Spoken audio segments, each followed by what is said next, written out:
Jesus. Parking lot or It's the truck. space. Yep. Just drop it. You're good. Everything's f***ed. I don't even know how we're gonna fix that. My engine's leaking. Giving her truck back unfinished.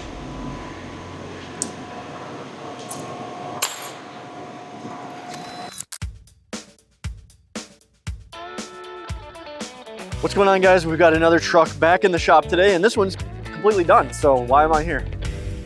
No. So at first glance, this is a fully built show truck, right? The problem is, this girl that stopped by one of our events we were having this summer said, I just got my truck back from being built, a little bit of DIY, a couple of other shops in the area.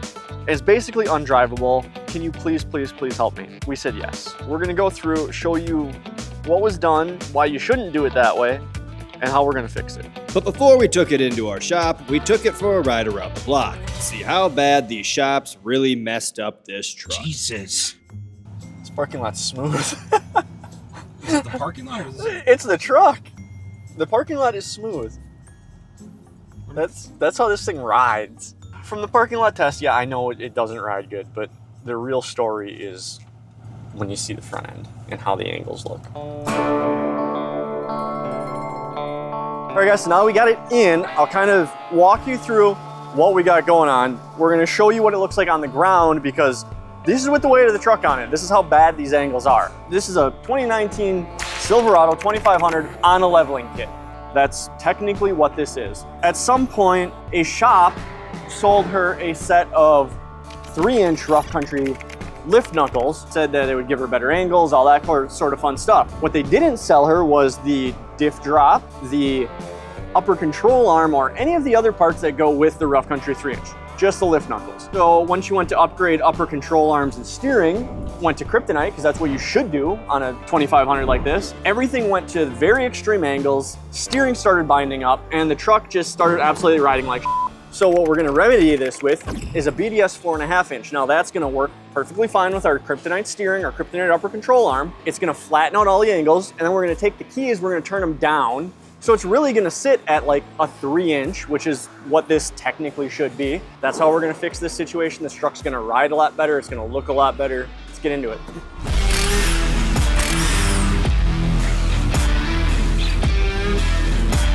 It was during the first teardown hours that Alyssa brought up yet another problem to why her truck drives so terrible. So I've been riding around on 2614 American Forged Flares, and then these are the Ragnarok 305s. They have been continuously busting beads like crazy, especially given the Wisconsin roads. So I can't imagine. I mean, look at that stretch on there. Yeah. Not only are the tires constantly unbeating, but they're also extremely beat up. Because the steering was so bound up, every time Alyssa turned, it rubbed against her truck, causing huge gouges in the tires to form. And they were balanced terribly. There were lines of weights going all around the wheel. So, DIY lift kit, and now beat up tires and dirty wheels. All need to be fixed in 3 days. Luckily, we have a giant warehouse full of tires. So, we picked her new ones, sent the wheels to get cleaned, and new tires mounted on them properly this time, and realized we now have much more work that needs to be done. We went home because fuck that. That's a tomorrow problem. Oh, jeez. Here we go. Okay. Watch your face. Yep. Drop it. You're good. Take it up. I'm moving. I'm moving. I'm moving. You got it? You got it? Got it. Okay. My creeper was creeping away on me.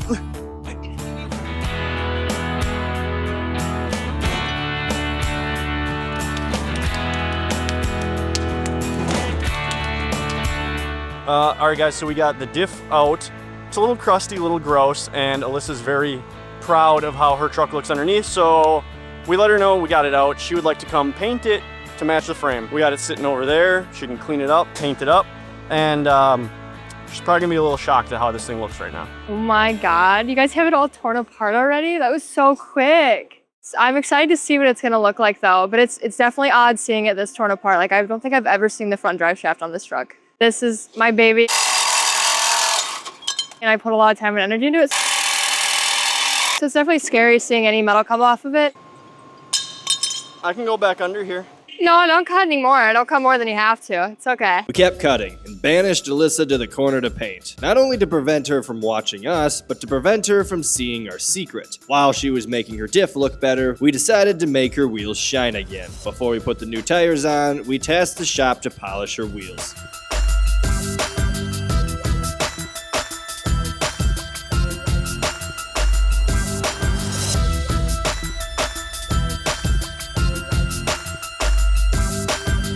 My engine's leaking.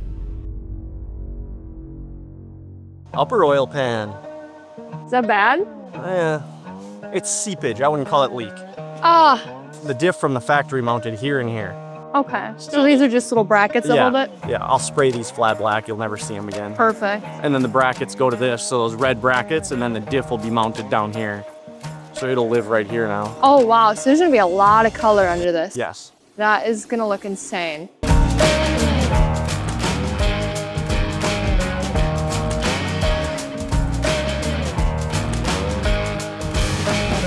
That is going to be it for day one. As you can see, we got the entire front end out, got everything cut, repainted, and actually started reassembly. We got our diff drops in already. We put our torsion bar brackets in on the control arms, paint done on the diff and the CV axles so that that's ready for the morning, and then we're ready to go. We might actually have this thing slap back together by the end of the day tomorrow. So, see you in the morning. Good morning, children. Day 2 here on fixing this build. We got everything out last night. We're gonna start putting it all in. Paint has dried overnight, so the diff is gonna be ready to put in. We're gonna kick it off with brake lines here. So we got a little bit of protection on our painted frame and all of our powder coated parts. So swap out for the new BDS brake lines, and we can start actually putting hard parts back in.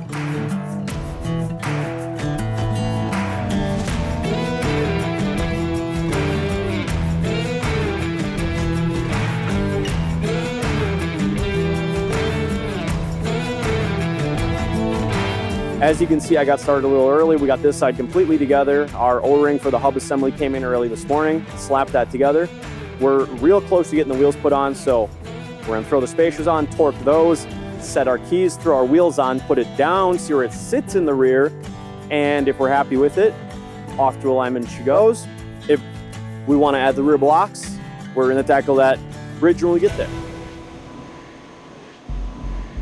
Getting our truck back unfinished.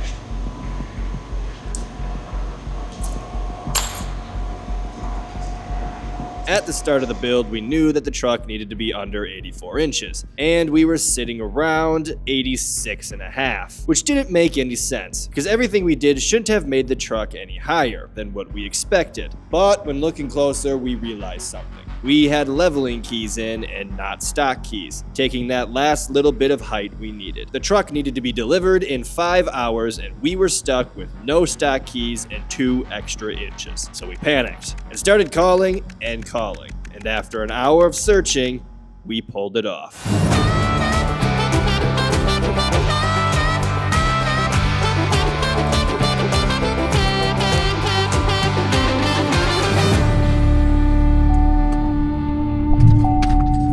That looks nuts. Oh my God. There's so much more red now too. That's so pretty. These look sick. Well, Like I didn't think I could like my wheels more, but I definitely feel like tire makes everything different. clean wheels with a tire that fits them. It's like a whole new truck, right? Just fuck the suspension. The wheels are clean. That's all we would have had to do. Your upper control arm. Yeah, is it's at a level. normal- yeah. That's crazy. I've literally never seen that on this truck. Amazing, isn't it? All your steering is straight. The ball joints are good. Everything's not gonna bind You're anymore. telling me I'm not gonna go through a ball joint in a month? I mean, I don't know how you drive, but no, at these angles, it shouldn't go through a ball joint a month. Everything's put back together the way it's supposed to be this time. I gotta see the front, the underneath of it. It's a little hard to see. Someone has a giant cow catcher on here, so I mean, it looks good. No, this looks insane. Thank you. yeah, absolutely. And you guys cleaned it. Thank you. Yeah. Wow. That is so crazy looking. Can't think of anything other to say than that. Like I'm at a loss of words. I'm excited to drive it. I don't know what the right word for it. Like it's not super tight anymore. Yeah, right? It's not. It's like the steering's not bound up the way your tie rod was before, coming from the bottom side. Yeah. it was so bound tight that to take the nut off and to try and pop it out, it wouldn't move. Like you had that much pressure on that steering. That's crazy. Oh, that's a lot. Yeah, you have a more turning radius. Not a lot, but it's way more than I've ever had. You're about 1.5 inches taller overall from where you were at before. It feels taller. It's a 4.5 turned all the way down. I suppose I probably don't have to stress this turn. Hey, I can No. just turn it. Yeah, you can just turn. I don't know how to drive like that without like stressing a turn. You'll get used to it. I can't get over the steering wheel being so like you can, Right? Like it turns decent. yeah, without having to like grab on for dear life. I mean, once we had it on the ground, it was towed out 3 inches. So, I mean, it was like this trying to go down the road. So we cranked everything back in, got it all straight. Normally I'm like up on top of my steering wheel, like, okay, how far out can I go this way? Like, where should I turn this? It's gonna have to be like relearning how to drive again, basically, because I've been driving so bad for a while now. You've got a truck that's actually going to drive decent. You can tell I'm still not used to it, the way I swung that out. So it's so weird. Like I could never do this before. All right, guys, we got the Duramax all finished up.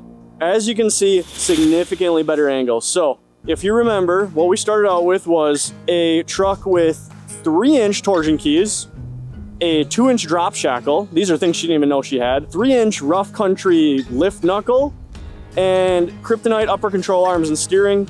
Truck was basically undrivable. Everything was bound up. Everything was at its max operating angle. So we went in here with a 4.5-inch BDS kit. We took out those leveling keys, those 3-inch keys, put in a set of stock ones, kept the kryptonite upper control arm, kept the kryptonite tie rod ends, except on the rough country knuckle where they went from the bottom, the BDS one flips it to the top. No more binding on the steering. These things are gonna work flawlessly now, last a lot longer than they would have at their previous operating angle. And with more lift kit to go in there, more powder coat. Looks a lot nicer. We've got the diff drop in there. That's what gives us our nice flat CV angles, obviously. And then in the rear, as you can see, we've got it turned all the way down. If you get a wide angle on this bad girl, it's got a little in the rear end. That's the way she wanted it. So we didn't put the rear of the lift kit in. Eventually people grow up, they put a whole lift kit in. Someday she'll get older. We went with wider tire that actually fits the wheel. So we've got some 33s, right? 33, 14.5, 26 Venom Terra Hunter RTs on here. It had Venom Power Ragnaroks on it before, but only a 12.5-inch wide, so there's a lot of stretch. Fills it out, makes it look even wider than it already is. 14 wides and 2-inch spacers. As far as steering clearance, it's about the same as it was. It will rub the front bumper, it will rub the cab at full crank, but a lot more room to play with this truck. Polish the wheels for her, polish the back barrels, rebalanced everything, obviously with the new tires. These things came in, one had a wobble in it, weights stacked upon weights, stacked upon weights. I think the most one of these wheels has is 5 ounces of weight now. So we went through everything, made sure it's good, made sure this truck is safe, something she can be proud of and drive down the highway without being scared of it. The moral of the story is, guys, we sell all the right parts, go to custom offsets, get the right parts, and have someone competent put them in your truck for you, or learn to do it yourself. We got a lot of how-to videos too.